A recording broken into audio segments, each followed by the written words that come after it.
Hello everyone, my name is Kushal Tripathi and I am your mathematics educator. इस video में हम लोग कवर करेंगे 10th क्लास एनसीईआरटी से एक्सरसाइज 11.1 का question number 3। Alright, so this is the question.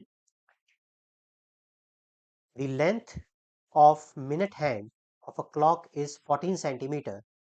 Find the area swept by the minute hand in 5 minute. Alright, क्या मतलब है इस क्वेश्चन का? इस क्वेश्चन का मतलब ये है कि एक क्लॉक है जिसका मिनट हैंड की जो लेंथ है वो है 14 सेंटीमीटर।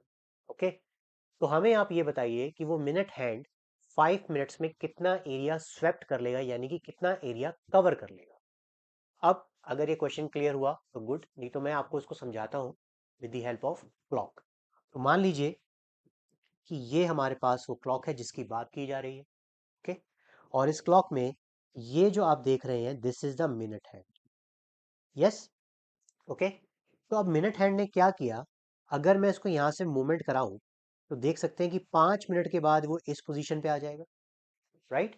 तो 5 मिनट के बाद वो पूछ रहे हैं कि इसने कितना एरिया कवर किया होगा। अब ऐसे में कई सारी प्रॉब्लम सामने आती हैं, जो आएंगी वो डिस्कस करेंगे। सबसे पहले हमें यह पहचानना है कि ये फिगर कौन सी बनी है। तो आपका आंसर बिल्कुल करेक्ट है, ये बना है एक सेक्टर।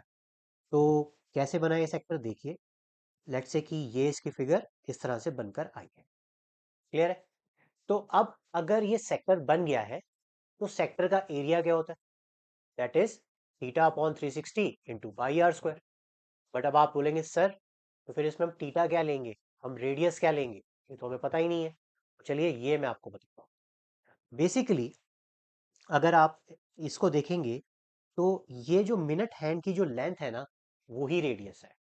ओके, तो आप बोल सकते हैं this is the radius which is equal to 14 centimetre. Number one. अब एंगल की कैसे कवर करें, तो एंगल को समझने के लिए मैं आपका ध्यान थोड़ा सा फिर से यहां पर लाऊंगा। देखिए, अपनी ये इनिशियल पोजीशन पे वापस आ गई मिनट हैंड। अगर इस मिनट हैंड को मैं पूरा एक चक्कर लगवाऊं इस तरीके से, ये देखो, ये लगा के वापस इधर आ गई। क्लियर?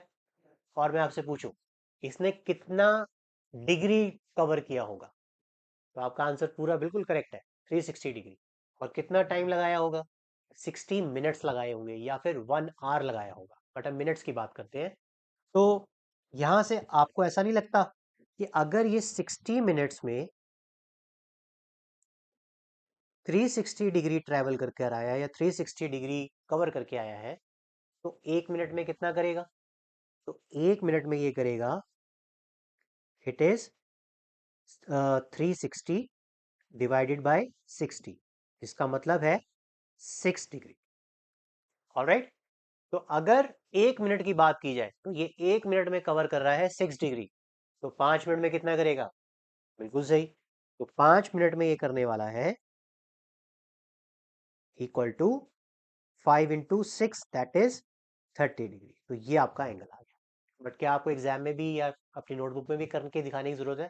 नो, आप सीधा डायरेक्टली लिखना जैसे मैं आपको करवा। क्लियर है, समझ में आ गया? तो चलिए इस क्वेश्चन को आप सॉल्व करते हैं कि इसको सॉल्व कैसे करना है। पहले हम घड़ी दीदी को यहाँ ले आते हैं और इस फिगर को इधर कर देते हैं। क्लियर है यहाँ तक? चलिए अब देखते हैं। इसको मैं यहाँ से रब कर देता हूँ सारा कुछ। और गिवन में हम क्या लिखेंगे? गिवन में हम यहाँ लिखेंगे, इस तरह से ही करना आप क्वेश्चन को। रेडियस डायरेक्ट लिख सकते हैं, कोई प्रॉब्लम नहीं है। R is equal to 14 centimetre. Okay, angle जो कि सेक्टर एंगल होता है उसको हम रिप्रेजेंट करेंगे थीटा से, which is equal to 30 degree. कैसे आया, ये इस पॉइंट का ध्यान रखना है, क्योंकि कई बार हो सकता है वो 10 मिनट्स का पूछ ले, हो सकता है वो 7 मिनट का पूछ ले, जितने का भी पूछेंगे बस आप उसको 6 से मल्टीप्लाई कर देना, वही एंगल आपके पास आ जाएगा। अब हम क्या करें, अब हम एरिया ऑफ सेक्टर का फॉर्मूला यूज करेंगे। वो क्या है, देखिए, ऐसे लिखेंगे, area is equal to theta upon 360 into pi r square. Values put in कर दीजिए। This is theta upon 360 into में 22/7। आर की वैल्यू कितनी है हमारे पास? This is 14 into 40। ये वैल्यूज पुट इन कर दी हमने। अब सारा का सारा खेल कैलकुलेशन का है, कोई ज्यादा जल्दबाजी नहीं करनी। सबसे पहला काम आपका एक ही होना चाहिए कि डिनोमिनेटर को कैंसिल करने की कोशिश करिए।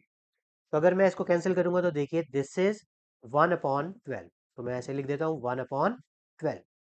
इसको मैं इसके साथ कैंसिल करूंगा, दिस इज 2, तो अब मैं आगे क्या लिखूंगा 22 इंटू में 2 इंटू में 40। ऑल राइट, अब आगे क्या करें? अब आप आराम से देख सकते हैं ये 2 भी कैंसिल हो जाएगा, तो इस 2 को कैंसिल कीजिए, कितना आया यहाँ पे आया 6। ठीक है, और भी अगर आप कैंसिल करना चाहें तो कर सकते हैं। कैसे? दिस इज 2 से इसे कैंसिल करिए, और ये हो गया 7, ये हो गया 3।